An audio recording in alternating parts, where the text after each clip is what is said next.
This is Creating Your Encore Career and Becoming a Silver Entrepreneur with your host, Lynn Freest. Lynn will share ideas and expert advice from people that are walking in your shoes and living their encore careers, where they want and at the pace they want. You'll start a company of one with confidence and knowledge to live a fulfilled life of freedom and ease. Lynn is a coach and leadership consultant whose mission is to show senior leaders and experts how to start something refreshing and new after a full career in the corporate environment. Welcome to this episode of the podcast, Creating Your Encore Career and Becoming a Silver Entrepreneur. I want to thank you for listening and sharing your time with us. Today's episode is number 134, and it's Boomer Reinvention. It's a conversation with the author of that book, John Tarnoff. Well, making the leap from being a corporate leader and expert into becoming a solopreneur can be daunting, but the rewards are great. You can work when you want, work where you want, and you can do the work you love. And I can be that guide and thinking partner to help you do that. As your coach, I'll help you go farther and faster based on what I've learned from being on this journey for several years. If you're even having some thoughts about starting an encore career, please contact me and take the self-assessment quiz on my website. The quiz will help you get some quick clarity around what might be possible for you in the future. And after you listen to the podcast, I encourage you to visit my website at lynnfreest.com, download the PDF, which will be there as a guide to help you take your next steps in pursuit of your encore career. Today, we're going to be talking with John Tarnoff. John had a long career in the entertainment business, and it's interesting. We'll talk about the parallels between the entertainment business and how business work is shaping up these days. And after that, he had a tech startup that went bust, and so he decided to go back to school to earn a master's degree in spiritual psychology. That's a branch of behavioral psychology that focuses on self-responsibility and self-forgiveness as pathways to healing and change. And now, 15 years later, as a career coach, author, and speaker, his mission is to support professionals over 50 redefine, build, and sustain second-act careers beyond the traditional retirement. And as I've said, John wrote the book on it. And the book is Boomer Reinvention, How to Create Your Dream Career Over 50. Some of the ideas we're going to talk about are some of the myths about boomer workers, why freelance work can be a great fit for you, why you need to find a tribe or a new network as you pursue opportunities in that second half of your career, and why even if you have a W-2 job, you should still think of yourself as a freelancer. And finally, John will explain the importance of patience and persistence when you're working independently. Okay, welcome, John, and thank you for appearing on the podcast and sharing your wisdom with my audience. So, like in all my shows, I'd like you to start off by sharing what your story is, your background, and some of what your journey's been. First of all, Lynn, thank you so much for inviting me on. I'm a big fan, and we are members of this Encore Career Fraternity, and it is a great pleasure to finally get on the call with you. So with that said and out of the way, I am a executive and career transition coach. I specialize in working one-on-one with senior level professionals, most of them approaching or over 50, who are looking to extend their careers past traditional retirement, create more meaningful and sustainable careers, and push back against this ageist force that is trying to push older people out of the workforce just at the point when we are coming into our greatest ability to contribute to the economy and to the society. Mm-hmm. Yeah, absolutely. And again, and the fact is the world needs us too. You bet. Of course, I remember back early in my career, technology was much smaller then, but I remember I had a boss that said, Lynn, you know more technology than I do, but that just means you can make bigger mistakes faster. I love that line. That's great. He says, there's a role for wisdom here. I've always remembered that. And I think the important thing to remember is that we want this to be a multi-generational workforce, right? This is not about one generation versus another generation, or boomers are better than millennials or Gen Xers or Gen Zs. This is about all of us pulling together and providing our respective strengths to produce more value, create better lives, more abundance, and better results more effectively across every business, every generation. I don't countenance any millennial bashing in my practice, just as I don't countenance any boomer bashing. And I think we all have something to contribute. Yeah, and it may be in different roles. I know when I talk to people, I'm encouraging them to own your expertise, but then be humble enough to be a student too. And obviously, people who are fluent in technology can teach you a lot. So that's right. Be open to that. Look, I think there's a tremendous amount of innovation coming out of the younger generations. There always has been. And when we were younger, we were providing innovation because each generation is born at a different time and understands the world from those fresh eyes. And that's a really important perspective for everyone to take note of and really get behind.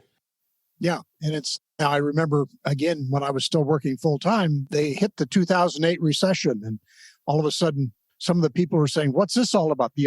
Some of the people have never seen a recession before. All of a sudden we said, well, don't worry, we're going to work through this.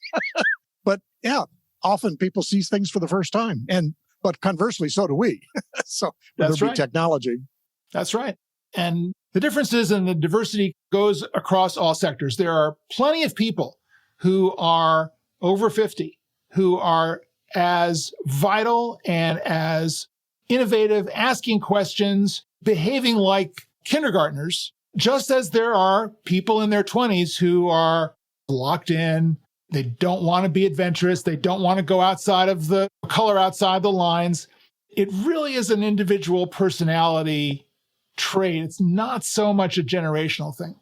Also with traits, I'd like to circle back. And John, you've got an amazing career and it's a very different career than I'm used to in corporate life. But I think your career, the Hollywood experience, some of that may be more what work life is like in the future. It's interesting. I never thought that I was going to wind up doing what I'm doing in this second act. But in retrospect, it kind of makes a lot of sense because, as you say, my corporate background was in the Hollywood executive suites. I was a film studio executive for most of my career with stints out in the field, I guess, as a producer of specific movies. And then in the 90s, I took this strange sabbatical off into the technology world. I got all fired up around CD-ROM games and the interactive storytelling process and made a couple of titles. And then partner and I started a company in the bubble, and we were doing some really innovative work with artificial intelligence and behavioral animation. So we were doing Siri before there was Siri. We had this pattern recognition, neuro-linguistic programming, a natural language, artificial intelligence engine, and a behavioral animation engine. So we were creating animated characters that you could talk to online and doing this over dial-up, which was pretty innovative and crazy at the time. And we did really well. I'm kind of like going off into the weeds with this little story. And in 2001, the market crashed. Our deals went away.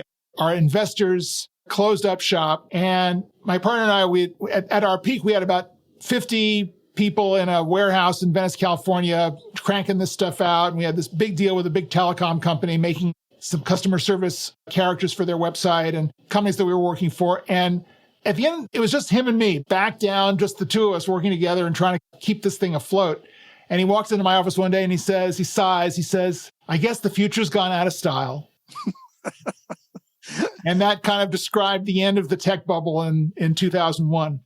Mm-hmm. It was a crazy ride. And just getting back to the ways in which, and we were talking about this before we got on the recording, the ways in which Hollywood was prescient towards the rest of the economy. In my Hollywood career, so over kind of the 35-year main part of my Hollywood career from the mid-'70s to about 2010, when I left DreamWorks Animation and I went off into this consulting, ultimately coaching a second act career, I had about 18 jobs. So that's a little bit more than 2 years per job on average. Now, some of these were short-term consulting gigs, films that I produced, et cetera. And some of these were jobs that I was going from one job to another. I quit and went on to another job.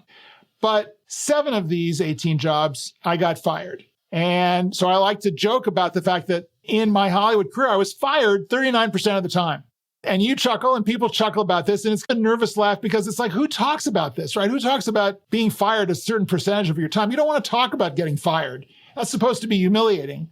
And I talk about it for just that reason, for the idea that in the economy as it has become, it's not about doing something wrong. It's not about doing something shameful. It's not about you pissed off your boss or you sloughed off and they fired you. It's about fit. And in an economy that's changing so fast, as we are certainly experiencing, you've got to understand that you may not stay the right fit for that company forever. It's not that kind of steady state world that it used to be. Yeah, we're all having to reinvent ourselves as companies themselves are having to reinvent themselves. But that's why I think that idea in Hollywood where you have to pull together all the pieces to make a show or do whatever you're going to do. Right. That's just becoming the norm now is we pull together the pieces to create some value.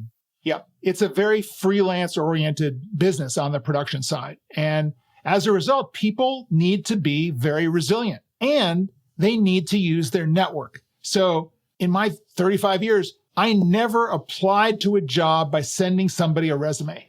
It was always through network. And if I was out of work, those 7 jobs I got fired from, I picked myself up off the floor. I got on the phone. I called my network. I said, I'm available. What's going on? And people would say, call this person, call that person, have lunch with this person. Let me set you up. And because it's a tight-knit series of networks that are all based on value, where you have a reputation based on what you've done, what you can do, staying up to speed on your skills, on your knowledge, on your abilities to collaborate and contribute, that is your stock and trade. And it is just the same way now in the broader economy, as the broader economy is adapting to this freelance, entrepreneurial, consultant-based mindset versus the 9-to-5, show up at your job, keep your nose clean, color within the lines mindset. Yeah. And expanding on that, when I talk from my perspective, these corporate leaders and stuff, as you move forward, you don't have to know everything. You might say, I don't know this technology, or I don't know podcasting, you have to know someone who knows it. And so you have to be your own little producer. You have to learn how to pull together the pieces that you need so that you can stay in your zone of value or zone of genius. But you're going to hire some stuff done, but it won't be a whole bunch of full-time employees. It'll be pieces of people.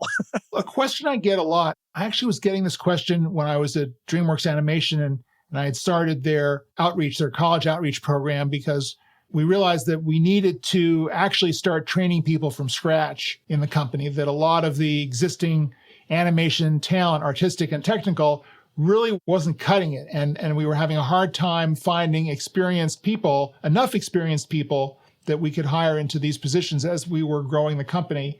So we started this college outreach program. And one of the questions that I used to get a lot from the faculty at the schools that we went out to, and at the height of it, we had 40 schools in our network that we were drawing from. People say, are you looking for specialists or are you looking for generalists? And I thought about this a lot, and I didn't initially have an answer for it. But what I came to understand, what I started saying to people was, we're looking for either specialized generalists or generalized specialists. And I think this goes to the point that you're making about not knowing everything, but having some sense of how to get stuff done. And as a specialist, you want to know what's going on in the contiguous areas of responsibility that you're involved in so that you can actually play some of these other roles and fill in where necessary. And similarly, as a generalist, you want to have 1 or 2 areas that you're pretty specialized in so that your reputation is really focused in on some kind of value that you are known to be able to produce. It's a really interesting time where I think we have to, in everything that we're doing, develop a niche for ourselves, something that we can basically hang our hat on and say, this is what I do. This is who I do it for. This is the result you're going to get. And that is the work that I do best, that I most enjoy doing, and I'm looking for help in finding an outlet for that skill, that talent that I have.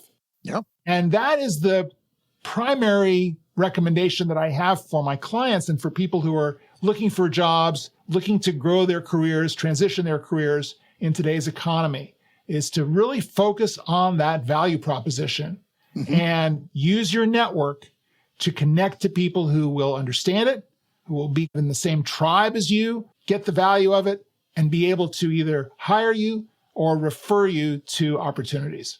Yeah, absolutely. Yeah, one of the things I encourage people to do, again, because people like myself in the corporate world, we're used to thinking ourselves in terms of titles, positions, all those kinds of things. Say, go back and look over, 5-year segments of your career. Where was something you really enjoyed? You really added value? What were the activities? But break it down. It wasn't the title.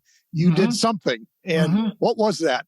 Absolutely. And that goes to the mistake that I think a lot of people make on their LinkedIn profiles, which is they put their job title in their headline. And that is, I think, a real mistake, because that just ties you into the work that you're doing right now with that company. And it doesn't really explain what you do. Yeah. Could you maybe go over some of the steps you've taken people through that have come to work with you? Sure. So I like to think of myself as a personal development coach who applies that framework to career development. And I look at career development really as this inside out process rather than what we typically identify it as, which is like an outside in process. And so by that, I mean, our typical response to, I need a job or I need to change jobs, is to look at all of the open job positions that we can find out there on job boards and think, okay, which of these positions can I do? How can I fit myself into this one? Are my skills appropriate? Are enough of my skills appropriate? Do my experiences map with the requirements that they are stating in the job description? And my view is that's the completely wrong way to go about doing it. Because what you're trying to do there is you're trying to shoehorn yourself into someone else's idea of what they think they want. And for those of you on the call who have had the misfortune to be asked to create a job description for an open position that's happened in your department, and you will know that this is one of the worst tasks that we can ever be asked to do. It's the worst pain in the ass to have to do this. You'll remember that it's not your proudest piece of work, that job description. It just attempts to describe what you think the job is going to be. In reality, you'll know that person when they walk in your door and when you have a conversation with them. And you may look at their resume, look at the job description, say, they've actually got 3 of the qualifications that I listed on that job description, but damn, they're good. And I'm hiring them and they're going to work great in our department. And sure enough, they do. Yeah. So by trying to adhere to someone else's job description, you're digging yourself into a hole that you may never get out of. I was going to say, my experience in the corporate world was when I got to the interview, we never seemed to talk about what the job description was. It was always something else. Absolutely. Absolutely. It was all about you and them and the fit and the work and the vision and the sense of, can you accomplish what the department needs to get done? Yeah. And I think, as you say, is in your encore career, as you go out, people don't know you. They don't even care about your position, probably. So you really have to start asking them questions. What are they looking for? What's important to them? Because you have to see, can you add value to what they need? I think you're kind of scratching at the dark underbelly of career search over 50, which is that pretty much, I don't want to say every case, but in many cases.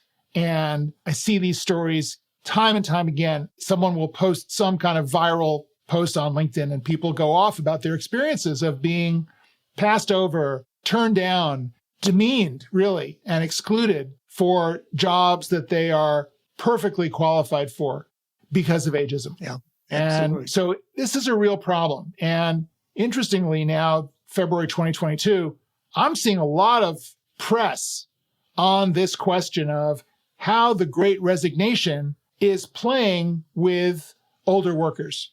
And is this now the time when companies are going to open their eyes to the value of older workers, the dependable nature of older workers, the intentional nature of older workers as a solution to all of the job loss that's going on and the open positions that are out there? Because younger workers, and I certainly have no problem with someone going off to find a better life for themselves, finding more meaning and purpose in their career. I think that's great. But there are a lot of older workers out there who have found their meaning and purpose, who are willing to work long hours, to be loyal to a company, to fulfill the mission of the company, and are being denied that opportunity because of their age. So this is all the more reason why going through the front door, through the job application process, is a fruitless task, particularly for older workers, even in a better economy. And the way to go around it is to focus on establishing your value proposition and using your network to connect to the people who understand that and can refer you to the open positions.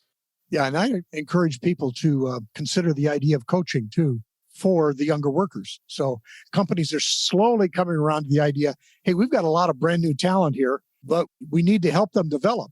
In many cases, as we go to find talent from new areas, they're not coming in with the background that maybe the talent had before, which was similar to us, whatever that might be. Their background is different. So we need to provide them with some additional resources to help them understand what the work is that we're trying to do. I think that's a good point. And again, in that coaching area and some of that, because I think of the Encore career people, they often don't want to go back into a 50-hour-a-week job. They kind of want to work when they want, where they want, and do only that work that they really love. So they may not want to get into a huge management position either. They may want to say, no, I'll come back, but I'm just going to do logistics or whatever their particular interest and passion is. And I don't know, I think the pandemic has given us all a wake-up call. I think it unfroze a lot of habits and assumptions about where work got done and how it got done. So I think there's an opportunity anyway. I agree. I think actually this should be a fantastic time for older workers who are looking to create more meaningful job experiences for themselves because we have this flexibility and we can work the kinds of hours that we want to work and from the locations where we want to work. It really should be to our advantage to participate in this economy. And maybe there is some warming up going on. I would hope so. It really should work in our favor, all of this remote hybrid work stuff that's going on. No, I agree. And, there are examples. I read the book by Chip Conley on wisdom at work, where the Airbnb guys said, we don't know much at all about the hospitality business. Let's go get this guy who's actually done that. Yeah, absolutely. And I think there's a tremendous case to be made for the consulting mindset being brought to bear here for those of us who are over 50, who have lots to contribute. And again, this goes to the idea of niching down to what your specialty is, because if you take this approach where you've got your niche, you're the specialized generalist in that niche, and you're now in a position, if you take this consultant mindset, which is you think of your work as providing value to a client, as opposed to the employee mindset, which is working under the direction of a manager. So if you make that paradigm shift, even if you're working in a W-2 job for a manager, you want to think of yourself as that 1099 consultant who is looking to provide greater value, looking to be proactive about how they can educate and guide the client or the manager to deriving more value, and use your niched experience and wisdom and apply it to be more effective in that role. Yeah. I think another thing that, people in the Encore career world provide is their experience with people, whether it be they've seen the ups, the downs, the pluses, the minuses. They've just had more experience working with people. And I think, again, some people who are new in their careers, they haven't had as much of that experience yet. The value may come because I've seen a lot of mistakes or made a lot of mistakes. Yeah. No, I think you're absolutely right. The one thing I would say, though, about experience in all areas, whether it is experience with subject matter expertise, whether it is experience with network, having a great, book of contacts, I think one of the things that can really help us be most effective at this point in our lives is humility, and to not feel like we've got it all figured out. We've got it all dialed in. We've been in this business for 40 years. We know what's what. We got the big book of business. We've made the big deals. It's really not going to win us any points with the younger generations. who may be intimidated by that. They may feel like it may have been relevant 20 years ago, but it's not relevant today. And just the attitude can sour what would otherwise be a really fruitful collaborative relationship. So I think it's really up to us to take a step back, to do more listening than we do talking, to take on a beginner's mindset, to try to bring this sense of discovery and awe and wonder into the work that we do, as opposed to the sense that we're experts, we know what's what, we're here to tell people how to get it done. Be there as a servant leader and help people discover their own wins and support them in that, but don't tell them what to do. Yeah, there's a marvelous gentleman, Edgar Schein, that wrote some books called Humble Inquiry and Humble Consulting. And that was the very thing. He says, you may have expertise and you need to own that and value it, but you need to go in and they can't use your solution, as brilliant as it might be. You have to help them understand what their solution is going to be. Exactly. That's the real, and this is the essence of mentoring, is to help people come up with their own solution. And all you have to do is start by listening and by looking them straight in the eye and giving them your full attention and letting them come to their own conclusion. And then they'll probably look at you and go, wow, you really helped me out. And you say, all I really did was listen to you and encourage you and support your own resourcefulness. And they'll say, whatever you did, it was great. And I thank you. And can I see you again next week? Yeah, I've done a fair amount of executive coaching in my time. And I often told them, I says, you have to connect your own dots. Now, I said, I can share some new dots for you to look at, but you have to connect them. And then, as you said, some of my most successful coaching engagements, I barely said a word. That's right. And this is maybe the dirty little secret, is that we don't have to work as hard as we think we have to work to be far more effective than we might have been when we were working 18 hours a day. Yep, that's true. So other things that occur to you as far as helping people get started in this journey? The one thing that I ask everyone to do when they come to work with me in coaching is to start a daily journal. And I don't know if you've read a book been around for a long time called The Artist's Way by Julia Cameron. I have. This is one of the most significant experiences I had, and working in a creative industry was to read that book. And I'm inspired by her morning pages concept to adapt that in a much more reduced way to help people achieve the same effect that she talked about in the book, which is really to use this stream of consciousness longhand process to connect your conscious mind with your unconscious mind. And there's actually a good body of research about how we solve difficult problems unconsciously. And the conscious mind is great for solving clear, numeric, quantitative problems. I need to go to the market. I need to go to the hardware store. I need to pick up my kid at band practice. I need to go to the store and buy something for the party we're going to tonight. And I got to remember to call about whatever those things are, all the logistics. That's great on the conscious level. But if you're thinking about, what am I going to do with my life for the next 6 months? How am I going to upgrade my career? What are some of the strengths that I need to talk about that I have not used, that I've not leveraged before in my conversations with recruiters or hiring managers? That conversation goes on unconsciously. And if you are in communication with your unconscious through this daily, brief journaling process, you're going to build a connection to that inspiration inside you that is going to supply some of the most insightful and exciting and intentional prescriptions for you to follow to help you fulfill your career dreams. Absolutely. Yeah, I haven't done it in Julia Cameron's way quite that, but I've done it with some writing prompts. And it's amazing once it comes out on paper, you know, how your thinking improves, I guess. Yes. There's something about rolling around in my head.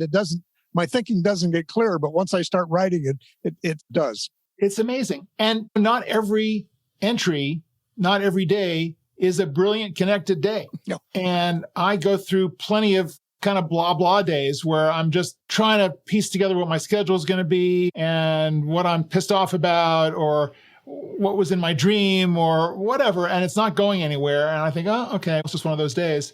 And then another day I'll start off and it's, oh God, I'm writing a stupid journal again and this and that, complain. And then all of a sudden something just pops in when I'm least expecting it, out of my peripheral vision, as it were. And I think, oh my God, I hadn't thought about that. Or here's someone that I need to contact. Or, oh, I could call this person to solve this problem. My God, why didn't I think of this the other day?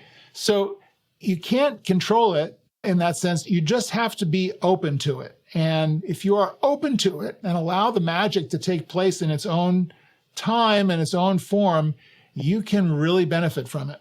Yeah. And I think, again, people in the encore career space, they usually can have some time to do that, or at least they can carve out a little bit of time to start thinking, hey, I'm going to have to plan or think through this or plan or get some new ideas, those kinds of things. So at least most of the people at least appreciate that, even though they find it hard to, if you're still working to fit it in. But yeah, I think if you can I do one page a day in a Moleskine size notebook, 5.5 by 8.5. It's not a lot of work. I can bang this out in 5 minutes if I'm inspired, 15 minutes if I'm lolling around with it.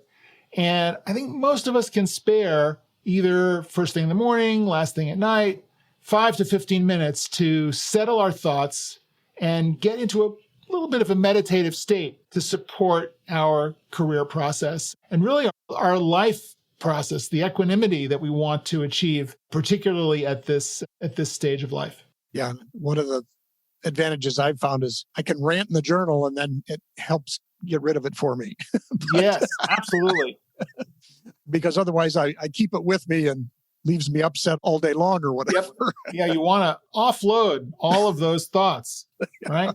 What are some of the people, some of the experiences? I know your book has a great number of examples in there. What are some of the experiences you found with people that have reinvented themselves? There are a bunch of fun stories. The story that I like to talk about from the book a lot is a profile on a guy named John Pugliano, who was industrial products salesman for most of his career and who turned a hobby, a lucrative hobby, into a lucrative second act. And in my interview with him, he talked about how when he was a kid, he was just fascinated by the financial pages in the newspaper. You remember when there were newspapers and there were financial pages.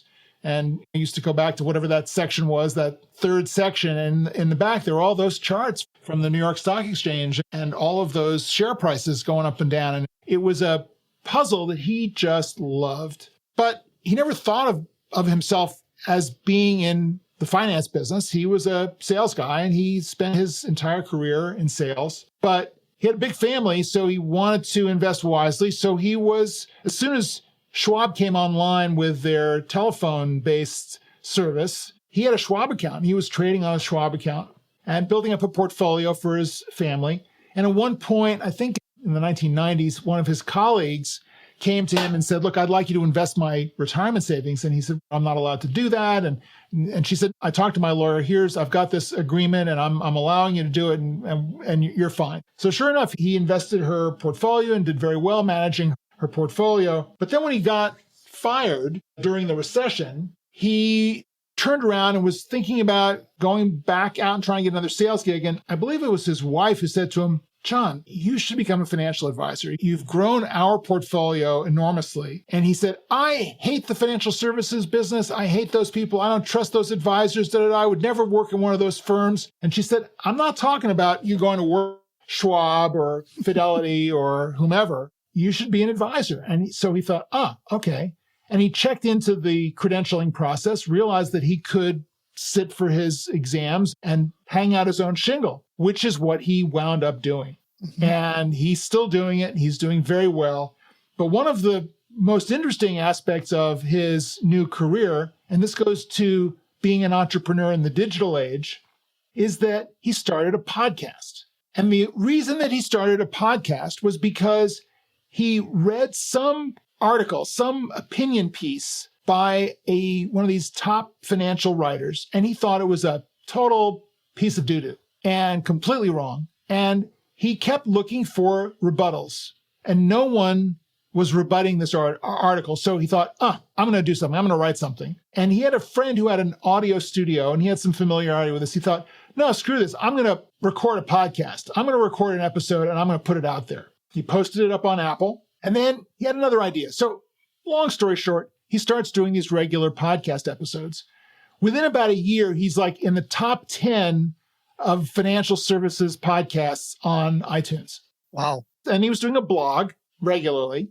What he realized was that this was a perfect vehicle for marketing his business because he had a record of what his opinions and predictions were about where the market was going, about how to invest. And when people would come to him and basically say, so how do I know if you're the right guy for me to invest my portfolio? And he would say, read my blog, listen to my podcasts.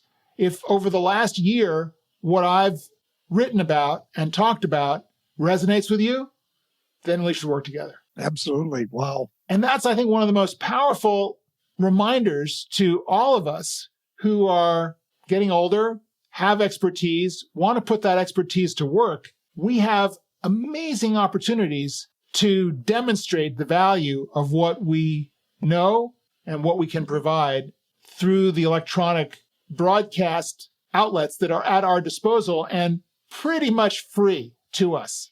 So a lot of what I do in the work with my career coaching clients comes to me because of opportunities like this one where I'm online talking to you, where people read my blog posts, where they read articles that I curate on LinkedIn. They get a sense of how I think, how I approach things, what my methodology is.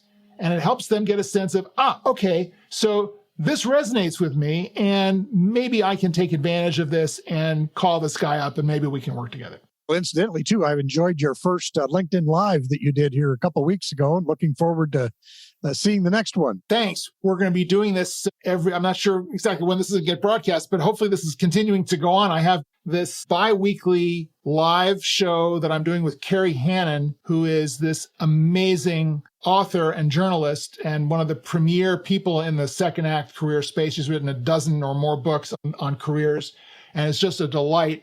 And we're going to talk about the second act. We're going to talk about with a bunch of experts, but we're going to try to kind of get under their skin and not really talk about the expertise, but talk about their hearts and souls and what's keeping them up at night, and have fun with this and hopefully inspire and inform people about what next steps they can take for their second act careers. Yeah. Again, the technology is really marvelous about allowing for that to happen in today's world. So, yep. It's amazing. You got to find an 18-year-old that'll help you with the technology and you're fine.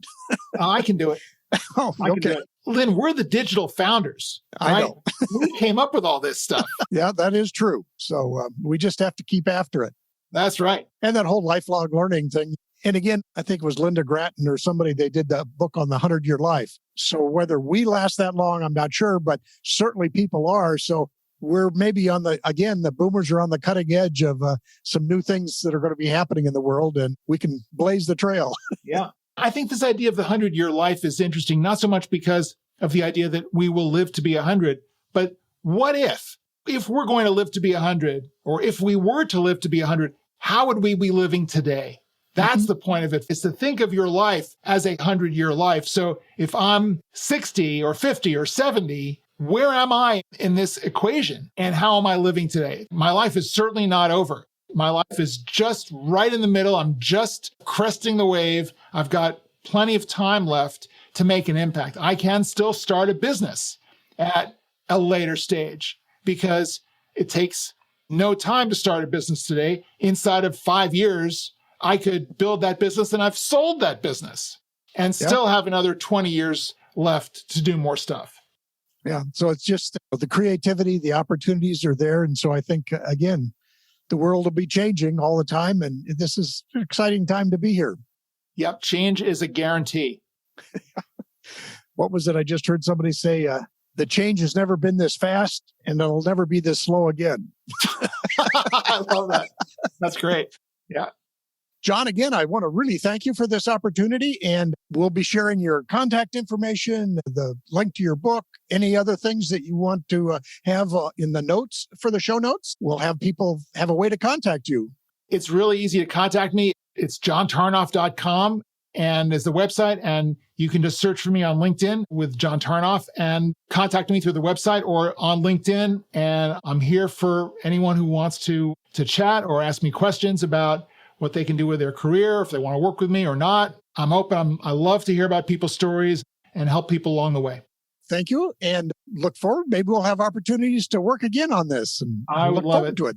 Lynn, it's been great. Thank you for doing this podcast. This is great. It's helping people and giving people the confidence they need to keep going and to feel that what they do matters and is worthwhile and achievable. Well, again, thank you. So with that, have a good rest of your day. Again, many thanks for sharing his journey, sharing the help that he provides for people. Some of the topics we covered were the myths of boomer workers, why freelance work can be a great fit for people in their encore career, why you need to find a tribe or a network as you pursue this line of work, why even if you decide on a W-2 job, you should still think of yourself as a freelancer, and finally, the importance of patience and persistence in working independently. Now, I think John also mentioned that he's got a show coming out that it's going to be on LinkedIn Live and it's going to be on YouTube and other places, but it's called The Second Act Show. And so every other Thursday, you can look for it. John will be talking and his co-host will be talking to guests about the Second Act Career Show. So finally, remember, with an encore career, the rewards are great. You can work when you want, where you want, and do the work you love. And as your coach, I can help you go farther and faster based on what I've learned from being on this journey for several years. You have the time, attention, and money now to make this leap, so let me help you. And if you're having any thoughts about starting an encore career, please contact me and take the self-assessment quiz. After you listen to the podcast, again, I encourage you to visit the website at linfriest.com and download the PDF to serve as a guide to help you explore the ideas in this episode. Once again, thank you for listening, and we'll see you next time.